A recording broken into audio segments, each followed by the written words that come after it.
Hello all, இது Sunday மதியம் லஞ்சுக்கு என்ன சமைச்சேன்னு பார்க்கலாமா? வாரம் வாரம் சிக்கன் சாப்பிட்டு போர் அடிச்சு போச்சு. அதனால் இன்றைக்கி மட்டன் செய்யலான்னு 1/4 கிலோ மட்டன் வாங்கிட்டு குட்டிம்மாக்காக தனியாக கொஞ்சம் ஈரலும் வாங்கியிருந்தேன். இன்றைக்கி வறுத்து அரைச்ச மட்டன் குழம்பு தான் பண்ண போகிறேன். மட்டனை நல்லா கழுவிட்டு குக்கரில் கறியை மட்டும் வேக வைக்க போகிறேன்.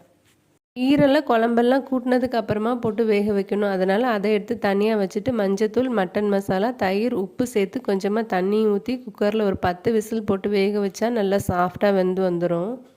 இப்போ இதுக்கு தேவையான மசாலா வறுக்க போகிறேன். கடாயில் மல்லி, மிளகு, பட்டை, கிராம்பு, ஏலக்காய், சோம்பு, கல்பாசி போட்டு கரிஞ்சிராமல் லைட்டாக மணம் வர வறுத்து ஆற வச்சு மிக்சி ஜாரில் சேர்த்து பவுடர் பண்ணி அரைச்சி எடுத்து ஓரமாக வச்சுட்டு குழம்புக்கு தேவையான வெங்காயம் தக்காளிலாம் கட் பண்ணி ரெடியாக எடுத்து வச்சுருக்கேன். நான் ஃபுல்லாகவே சின்ன வெங்காயம் தான் யூஸ் பண்ணியிருக்கேன். அப்போ தான் டேஸ்ட் நல்லாயிருக்குன்றதுக்காக அதில் கொஞ்சமாக எண்ணெய் ஊற்றி சின்ன வெங்காயம், இஞ்சி பூண்டு, ஒரு துண்டு தேங்காய் சேர்த்து நல்லா வதக்கிட்டு அரைச்சி வச்ச மசாலா பவுடர்னு சேர்த்துட்டு வத்தல் பொடி சேர்த்து கரிஞ்சிராமல் கவனமாக வதக்கி ஸ்டவ்வை ஆஃப் பண்ணி மசாலாவை நல்லா ஆற விட்டு மசாலா நல்லா சூடு ஆறுனதுக்கு அப்புறமா அப்படியே ஒரு மிக்சி ஜாரில் மாற்றி ஒரு 5-6 முந்திரி பருப்பும் சேர்த்து தேவைக்கு தண்ணி ஊற்றி நல்லா மைய அரைச்சி எடுத்துக்கிட்டேன்.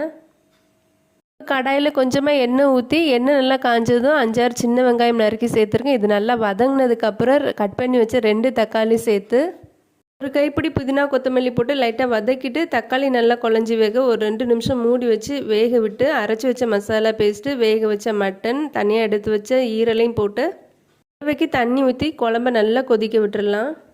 நெக்ஸ்ட்டாக கேரட் அல்வா பார்க்கலாம். இன்றைக்கி அல்வா பண்ணணும்னு எந்த பிளானும் பண்ணாமல் திடீர்னு பண்ண கேரட் அல்வா தான் இது.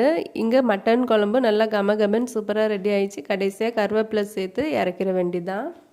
அடி கனமான பாத்திரத்தில் நெய் விட்டு முந்திரியை வறுத்து தனியாக எடுத்து வச்சுட்டு இப்போ துருவின ஒரு 1/4 கிலோ கேரட் சேர்த்து ஒரு 2 நிமிஷம் நெய்யில் நல்லா வதக்கி விட்டுட்டு காய்ச்சின பால் 1/2 லிட்டர் ஊற்றி அந்த பால்லே கேரட் வெந்து கொதித்து பால் நல்லா வற்றி வந்ததும் ஒரு 100 கிராம் சுகர் சேர்த்து சர்க்கரை நல்லா கரைஞ்சி சுருண்டு வெந்து வந்ததும் ஒரு 2 ஏலக்காய் தட்டி சேர்த்துருக்கேன். ஏலக்காய் பவுடர் இருந்தாலும் சேர்த்துக்கலாம்.